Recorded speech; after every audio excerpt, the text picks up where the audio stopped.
American institutions, and 85% people said yes, and 15% said no.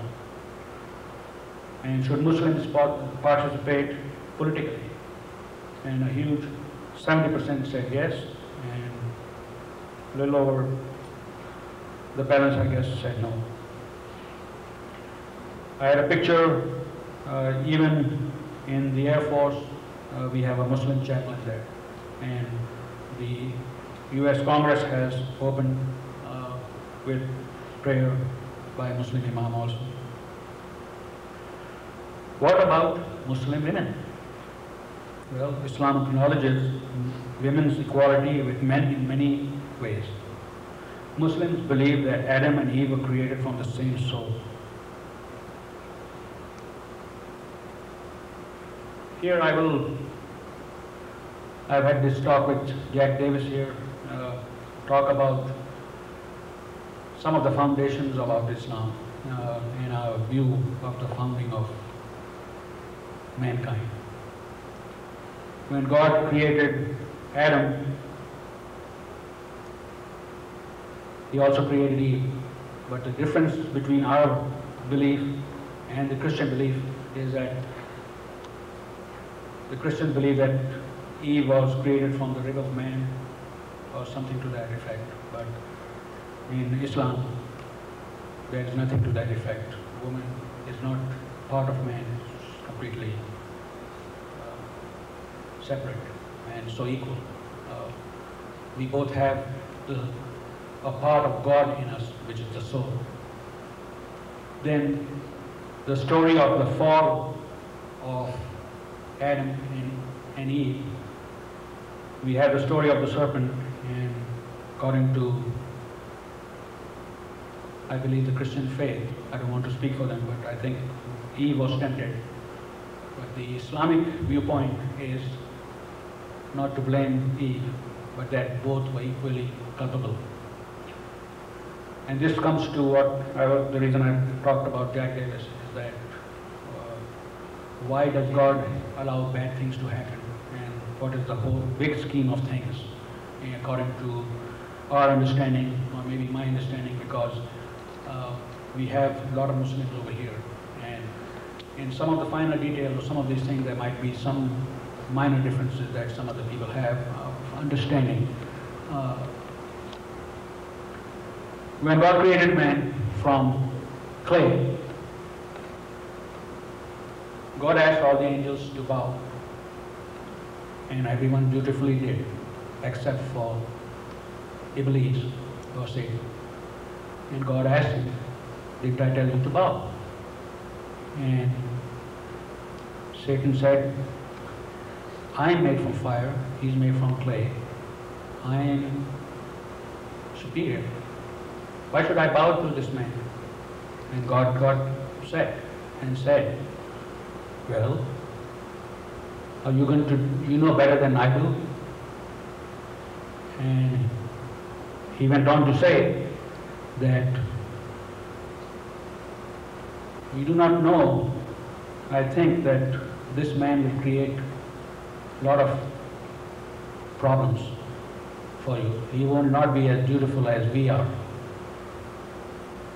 And so God said, "So you think you know better than I do?" And Satan said, he may have part of you, but I'm afraid that there are problems with this creature that you have created. And God said, "Okay, let's see. I'm going to send this man on earth, and he or she will do good because he has part of me in him, as in the soul. And I give you full liberty to do whatever you want, to tempt him with money, with lust, with greed, whatever. But I tell you, man will rise up to the occasion." And so this story is told by modern day psychologists with the id factor, etc. But that's what is happening. That's what I tried to allude to regarding fasting, is that it's not that difficult to not eat all day. But it's difficult to avoid all the temptations, especially in this day and age, of not looking at a woman in a not proper fashion, not telling a white lie, but stretching the truth to make, like I'm in sales, to make a sale, to make a living, to cut off somebody at a red light, to say a four-letter word because somebody went in front of you and made a illegal U-turn. So what stops us from doing that? It's our good nature, which is our soul. Because if we didn't have the soul, this body of ours is not that important. And that's why I said one of the reasons we are supposed to dress modestly, because what we are judged on is our actions. And I attended the Monday dialogue between the Christians, and one of the questions asked was, what is your view of the hereafter? And in some ways, in this we are more closer to the Christians than the Jews, because we do believe in heaven and hell, and we have pretty bad pictures of hell, and pretty nice pictures of heaven.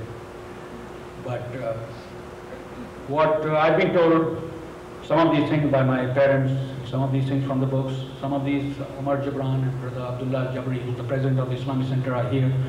Umar Gibran, who's sitting over here, has been giving lectures and khutbahs, which is lectures, and since for 20 plus years. He was barely a teenager, I think, when he started.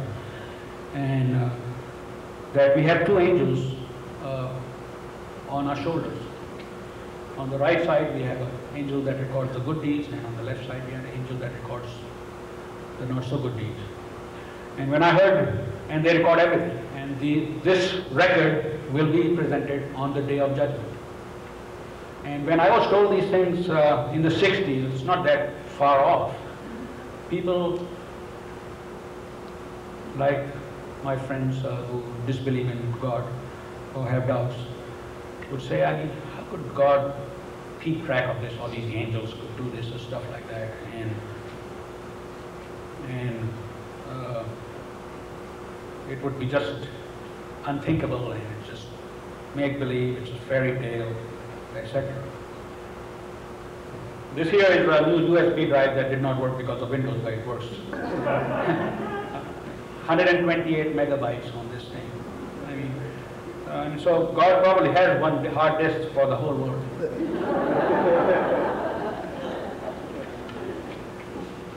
So that's one of the differences between Christianity and Islam, is that we are responsible for our actions, and on the day of judgment we will be judged by our deeds, regardless of, like George mentioned, my dad, I'm fortunate, was a fairly learned and a good scholar and a good person. But that doesn't make any difference to me, and my kids who are born and raised over here, they have to answer for themselves. But there's a big obligation on parents to raise the children properly so that they will follow the commandments. In fact, we have the same 10 commandments that Moses had received, and if I get the time, I will read them and how they are enumerated in the Quran. I said I would not talk about this, but Care sent it to me, and I think there's no harm done. What is jihad? Jihad does not mean holy war. Literally, jihad means to strive, to struggle, and to exert an effort. It is, like I talked about, the first and there are 7 forms of jihad. I have it in writing, but I will just go on just the basic concepts. There are 7 different types of jihad. And the first jihad, which I know you are involved in also, is with this inner self, to this constant struggle that we have, this temptation of Satan and his ilk, which are around us, tempting us to do bad things. And that's what the Prophet, may peace be upon him, said is the big jihad. That is the big thing that we have to contend. And there are 6 others in between, and the final one is to defend the faith against aggression, which is jihad or war. But there are specific conditions, and I cannot declare jihad, nor can the president of the Islamic Center over here. And it is a central and broad Islamic concept that includes struggle against bad inclinations within oneself, struggle to improve the quality of life in society, struggle in the battlefield for self-defense, that is having a standing army, is basically for defending the faith or fighting against oppression or tyranny. Islam condemns violence. Chapter 5 verse 32 says, and I quote, "Whoever kills an innocent human being, it shall be as if he has killed all mankind. And whosoever saves a life, it shall be as if he had saved the lives of all mankind."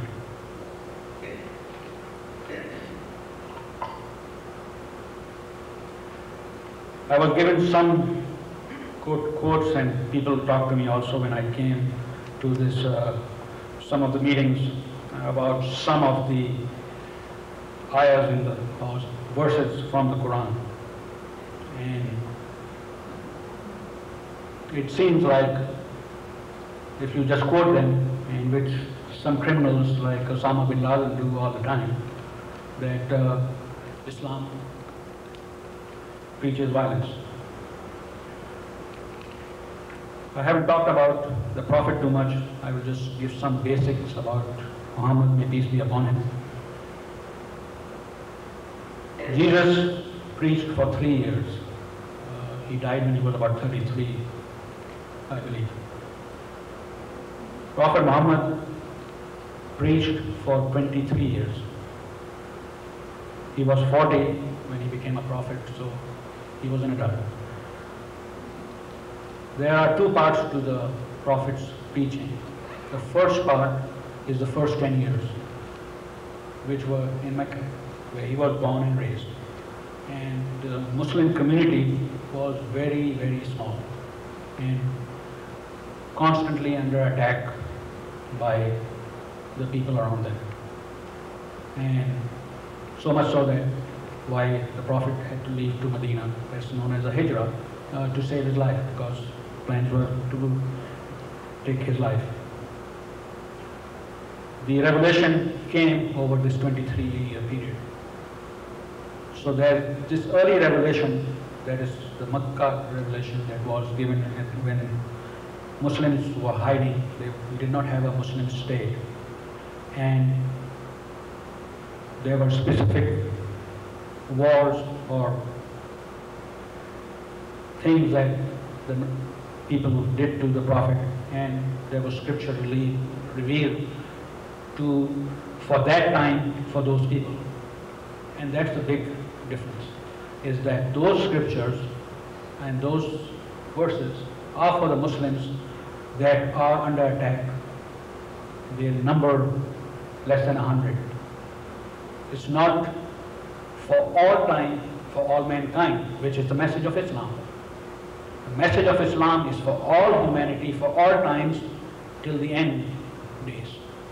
And that message started to be revealed in the second part of the Prophet's prophethood, which was when he went to Medina.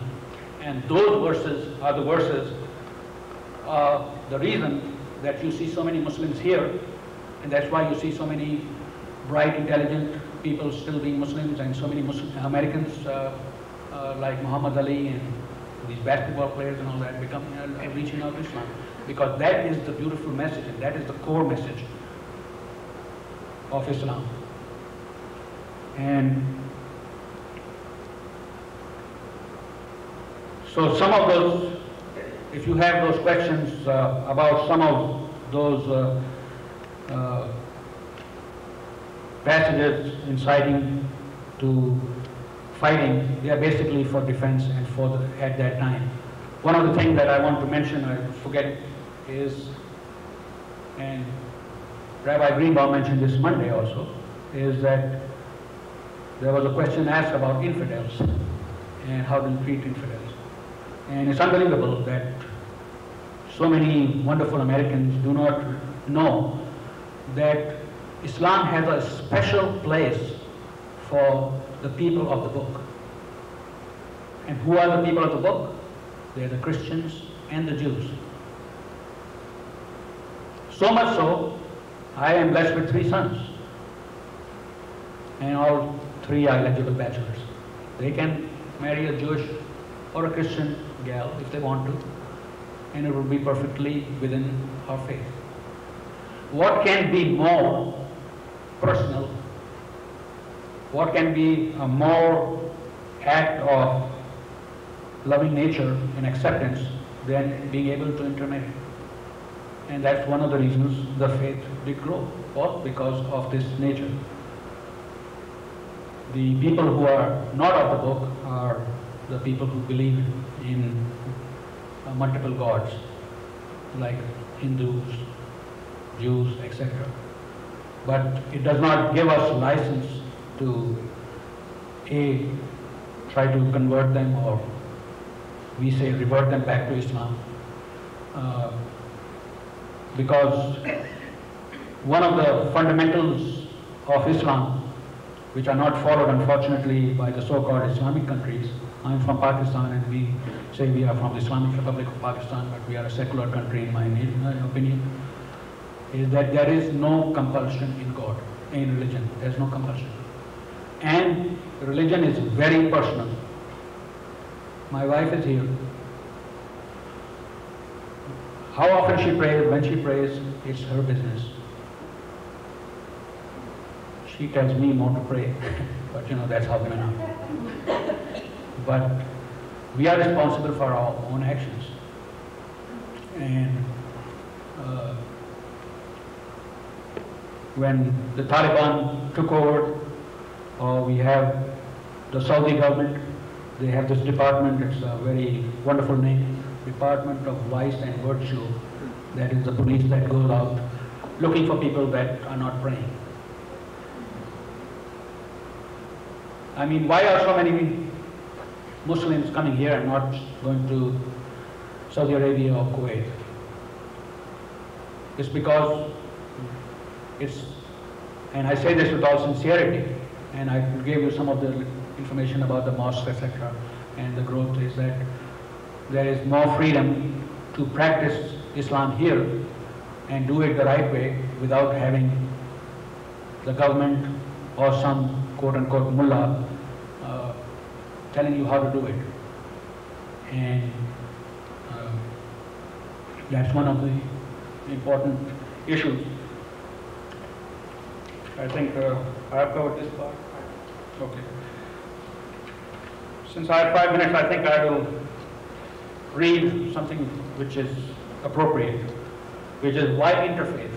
You already are kind of preaching to the choir, but it's good to, this is well written. I found the website today. He's an MD, but he seems to be a religious scholar too, who's involved in dialogue, and he said that despite the fact that the world has become a global village, sometimes followers of faith traditions live in small huts of their own, never opening their doors to venture outside to see how other people live or believe.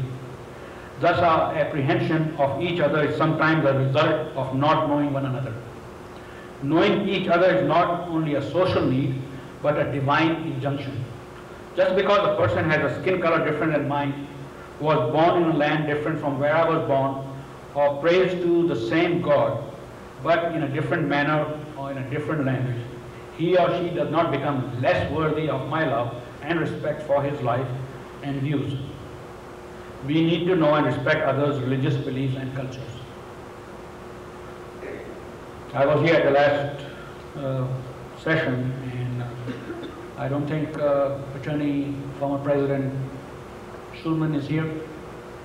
I was sitting close to him, and he was just cringing with what the speaker was talking about, that there's only one way, and that's where some of my friends believe, that's only Jesus. If you don't accept it, you are lost. So, I think the orthodoxy in Judaism in some ways believes that, and that I would not be telling you the truth if there's small orthodoxy in Islam that believes in that too. That unless you accept Muhammad as the prophet, accept, may peace be upon him, you will not be able to go to heaven. There is one criteria that they put, which is that you have to have the message delivered to you. If you don't hear the message, if you are in the Amazon, you never hear it, then the test is to believe in one God. Because God has said this in all the scriptures, is that if you use your mind and if you look, you realize that there was one person that created God. I will just try to finish this, George. In a world full of hostility, we must instill love and achieve mutual trust and respect. We Americans must tell the rest of the world that we do not like to import centuries old hatred into our fertile soil. It is not necessary for 85 different nationalities and 14 different religions which comprise the nation of the United States to completely melt down and lose their ethnic and religious identity. Thus, the concept of a melting pot must change to a salad bowl in which all the ingredients are encouraged to preserve and display their distinct individual tastes and flavors. Through the interfaith process, we have matured somewhat via programs like the Interfaith Cedar that is held in some communities. We've had Ramadan in our community over here with Christian brethren. Refurbishing homes for the poor, which I found on Monday that this temple and the Islamic Center is involved with building a house for Habitat for Humanity. It's going to cost about $80,000 and our combined communities are donating to it. And if you want to do something good and tangible after hearing tonight's lecture, is to make a check out for that project, which is a wonderful project helping needy family have a home. Interfaith Habitat for Humanity is a wonderful organization. In this way, we have brought together people from different faiths and ethnic backgrounds and hopefully help them to know each other in an attempt to please our common Creator and create religious harmony, which is the hallmark of American life. I guess I have more to say in written, but I think the most important part is the communication and dialogue between you, who are the most important people, and I will try to answer questions. I do have some other people more learned than me from the Islamic Center, and I would be able to use them too.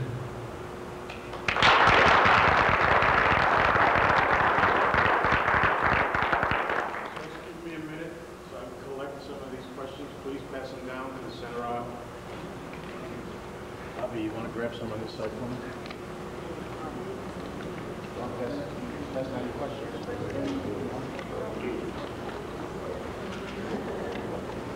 Any others here? No?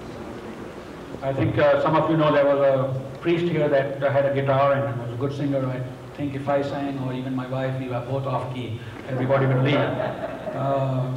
We do not encourage singing that much in our faith, but there is an aspect of it in Sufi Islam, and also there has been a tradition, and so I did bring a CD here, and so I'll just play one song just since I brought it here, George, if that's all right. What's the timing on the song? 2 minutes? Not as long as my lecture.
Thank you. That's it? You're not doing an encore? No, I think the I hope we have time besides the questions so I can read some of this stuff.